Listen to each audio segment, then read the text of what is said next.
கல்யாணம் ஃபிக்ஸ் ஆயிடுச்சா? தமிழ் மேட்ரிமோனிக்கு தேங்க்ஸ் சொல்லணும்.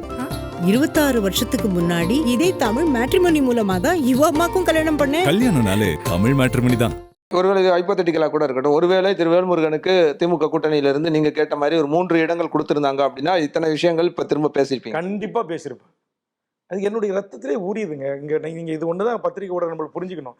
இன்னைக்கு தமிழ்நாட்டினுடைய அரசியல் கட்சியை தலைமையேற்று நடத்துகின்றவர்கள் எல்லாம் அரசியல்வாதிகளாக வெளி உலகத்துக்கு அறிமுகப்பட்டவர்கள். நான் ஒரு தமிழ் தேசிய இந்திய ஒன்றியத்திடமிருந்து இந்திய ஒன்றியத்தினுடைய ஆதிக்கத்திற்கு, சாதி ஆதிக்கத்திற்கு, மத ஆதிக்கத்திற்கு எல்லா அதிகாரங்களையும் குவித்து கொண்டிருக்கிற ஒன்றிய அதிகாரத்திற்கு எதிராக ஆயுதம் ஏந்தி போராடி பிறகு ஜனநாயக பாதைக்கு திரும்பி இங்கு ஒரு குறைந்தபட்ச ஒரு மாநில அரசுகள் தீர்மானிக்கக்கூடிய ஒரு மாநில சுயாட்சியுடன் கூடிய ஒரு தன்னுரிமை கொண்ட ஒரு தமிழர் தேசம், காவல், இராணுவம், பண அச்சடிப்பு, வெளிவிவகார கொள்கை போன்றவை ஒன்றிய அரசு கையிலே வைத்துக்கொண்டு மீதி எல்லா அதிகாரங்களையும் மக்களால் தேர்ந்தெடுக்கப்பட்ட அந்த மாநில அரசே அந்த அதிகாரத்தை செலுத்த வேண்டும் என்கிற கோரிக்கையை முன்வைத்து தேர்தல் அரசியலுக்கு வந்தவர். ஆக நான் சராசரி அரசியல்வாதி இல்லை. நீங்க நினைக்கிற மாதிரி 3 சீட்டில் 30 சீட்டு கொடுத்திருந்தாலும் இந்த கோரிக்கை தான் எனக்கு பிரதானம் என்று சொல்வேன். இப்ப நீங்க திமுக சொன்ன காரணத்தினால்தான் அப்பா எங்களுக்கு வந்து காங்கிரஸ் கூட்டணியில் இருந்துச்சு, பாமக கூட்டணியில் இருந்திருக்கு, விடுதலை சிறுத்தை இருக்கு, 2 கம்யூனிஸ்ட் இருக்கு, இத்தனை கட்சிகள் இருக்கு. அவங்களாம் யாரும் இப்படி டிமாண்ட் வச்சு இதுல தேர்தல் வாக்குறுதியா கொடுக்கணும், இதை ஆட்சிக்கு வந்தா நிறைவேற்றுங்கணும் அப்படிலாம் அவங்களாம் யாரும் சொல்ல. அப்ப அவர்களை விடடி பெரிய தலைவரா என்கிற அந்த தோணி இருக்குல்ல, அந்த என்னை அவர்கள் கையாண்ட அந்த விதம் இருக்குல்ல, அதுதான் என்னுடைய சுயமரியாதைக்கும் தன்மானத்திற்கும் இழக்கை ஏற்படுத்தியது. இந்த 10 அம்ச கோரிக்கைகள் அடங்கிய கடிதத்தை நான் பல முறை முதலமைச்சர் வீட்டுக்கு சென்று கொடுத்தேன். இதுல என்னன்னா, அந்த வீட்டுக்கு சென்று கொடுத்த உடனே எனக்கு ஒரு செய்தி வந்துச்சு, முதலமைச்சர் வீட்டுக்கு வர சொல்றாங்கன்ட்டு. இங்கிருந்து ஆவலா ஓடுறேன்.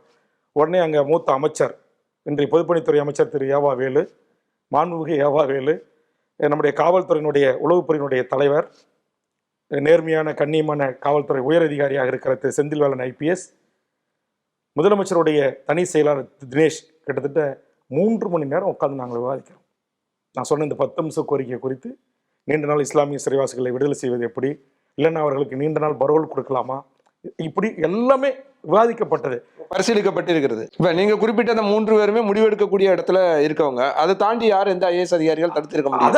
அதைத்தான் நான் சொல்றேன். அதையும் தாண்டி இங்கு சில IAS அதிகாரிகளுடைய அட்வைஸ், சில IAS அதிகாரிகள் கவர்னர் மாளிகையினுடைய கண்ணசைவுக்கு செயலாற்றுகிறார்கள். இந்திய நாட்டின் உள்துறை அலுவலகத்தின் கட்டுப்பாட்டில் இருந்து கொண்டு இங்கு அந்த அதிகாரத்தை பயன்படுத்தி இங்க உயர்ந்த பொறுப்புகளை வாங்குகின்ற அதிகாரிகள் இங்க கோல வச்சுறாங்க கோட்டையில. அது நான் ஒரு பியூரோக்ரஸியை கையாளுகின்ற ஒருவனாக, இதே முதலமைச்சர் எனக்கு கொடுத்த தமிழ்நாடு அரசு உறுதிமொழி குழு, Tamil Nadu government assurance committee chairperson என்கிற முறையில் நாட்டுடைய DGP, நாட்டுடைய அடிஷனல் சீஃப் செக்ரட்டரி, இருக்கிற கலெக்டர்லேருந்து SP அத்தனை துறை தலைவர்களையும் செயலாளர்களையோடு நான் கலந்துரையாடல் கூட்டம் நடத்தக்கூடியவன். மாண்புமிகு முதலமைச்சர், அமைச்சர் பெருமக்கள் கொடுக்கின்ற அந்த உறுதிமொழிகளை பேரவையில் நிறைவேற்றுகிறார்களா இல்லை என்று ஆய்வு செய்கின்ற போது அதிலே அங்கே வருகின்ற அதிகாரியுடைய டோன், அவருடைய பேச்சு, அங்கே தமிழ்நாடு, தமிழர்களுக்கான சிலை, மணிமண்டபம், இதையெல்லாம் குறித்து நாங்கள் அவர்களை கேள்வி எழுத்துக்கின்ற போது அவருடைய உடல் மொழி எங்களுக்கு காட்டி கொடுக்கும் இவர்கள் யார் என்பது. அந்த வழிதான், அந்த வேதனை தான். என்னை பொறுத்தவரையில் முதலமைச்சர் என்கிற தமிழ்நாட்டு முதலமைச்சர் மாண்புமிகு தளபதி ஸ்டாலின் அவர்கள் என் மீது அவருக்கு தனிப்பட்ட காழ்ப்புணர்ச்சி இல்லை. அவர் மீது எனக்கும் எந்த தனிப்பட்ட காழ்ப்புணர்ச்சி இல்லை. எங்களுக்கும் அவருக்குமான நட்பு கிட்டத்தட்ட சுமார் 30 ஆண்டுகளுக்கு மேலே.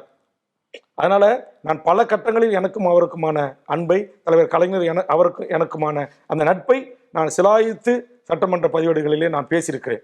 ஆக அப்படிப்பட்ட ஒரு வேல்முருகன் தொடர்ந்து இன்னைக்கு ஒன்றும் இல்லை, இன்னைக்கு திருவண்ணாமலையில் அந்த கோவிலை சுற்றி எல்லா இடங்கள்லையும் தெலுங்கு ஆதிக்கம் இருக்கிறது, பெயர் பலகை இருக்கிறது, அதை மாற்றிட்டு தமிழில் வைங்க அப்படின்னு நான் சொல்கிறேன். அதேமாதிரி தமிழ்நாடு அரசு போக்குவரத்து கழகம்னு இருந்துச்சு, இன்னைக்கு வெறும் போக்குவரத்து கழகம், அரசு போக்குவரத்து கழகம்னு இருக்குது. ஏன் அந்த இருக்கிற மரபு வழியான இருக்கிற அந்த உரிமை, நீங்கள் தமிழ்நாடு என்கிற இந்த பெயர் வச்சு சூட்டப்பட்டதான் இன்னைக்கு திமுக அரசு கொண்டாடுது. அண்ணா தான் அதுக்கு சட்டம் போட்டார், தமிழ்நாடுன்னு பெயர் சூட்டினாருன்றாங்க. ஆனால் பச்சை தமிழன் சங்கரலிங்கனார் என்கிற ஒரு மாபெரும் தமிழன் இதற்காக உண்ணாவிரதம் தன் உயிரை தியாகம் செய்து வரலாற்றில் மறைக்கப்படுகிறது. ஆனால் ஆட்சி அதிகாரத்தினூடாக அதிகாரப்பூர்வமாக சூட்டப்பட்ட பெயரை நாம் கொண்டாடுகிறோம் அல்லவா? அப்படிப்பட்ட அந்த பெயரை தமிழ்நாட்டிலேருந்து தூக்கினார் பற்றி கவலை இல்லை அப்படி என்று எனக்கு வேண்டப்பட்ட என்னுடைய சொந்தக்கார மந்திரியை விட்டு எனக்கு பதில் சொல்றது. இவ்வுத்துறை நான் வந்து அந்தியூருக்கும் பவானி சாகருக்கும் நீர்ப்பாசன திட்டங்களுக்கு அரசு நடவடிக்கை எடுக்கணும் அப்படின்னு பேசினா, அதே இன்னொரு உறவினர் மந்திரியை விட்டு என்னை நக்கல் பண்ணுறது, நையாண்டி பண்ணுறது, யோ அந்த தொகுதிக்கு MLA இருப்பான், அவன் வேலையை பாரியா உக்காரியான்றது. ஒரு தொகுதிக்கு நான் சொல்கிறேன், தலைவர் கலைஞர் நான் கேட்டு பொறியியல் கல்லூரி கொடுத்தார், தலைவர் கலைஞர் நான் கேட்டு மருத்துவக் கல்லூரி மாவட்டத்துக்கு ஒன்று கொடுத்தார். அதே போன்று நீங்கள் மாண்புமிகு முதலமைச்சர் அவர்கள் ஒரு தொகுதிக்கு ஒரு கலைக்கல்லூரி என்பதை திட்டமாக அறிவித்து முதல் கலைக்கல்லூரி என் தொகுதிக்கு வேண்டும், ஏழை எளிய கிராமப்புற ஒடுக்கப்பட்ட பிற்படுத்தப்பட்ட பண்ருட்டியில் வாழ்கின்ற தாழ்த்தப்பட்ட இஸ்லாமிய கிறிஸ்துவ மக்கள் இலவசமாக கல்வி பெறுவதற்கு வாய்ப்பை நீங்கள் உருவாக்கி தர வேண்டும் மாண்புமிகு தமிழ்நாடு முதலமைச்சர் அவர்களே நான் கோரிக்கை வைக்கிறேன். முதலமைச்சர் உற்று கவனிச்சுட்டே இருக்காரு. உடனே உயர்கல்வித்துறை அமைச்சர் பொன்முடியோ சும்மா உட்காரியா உன்ன காலேஜ்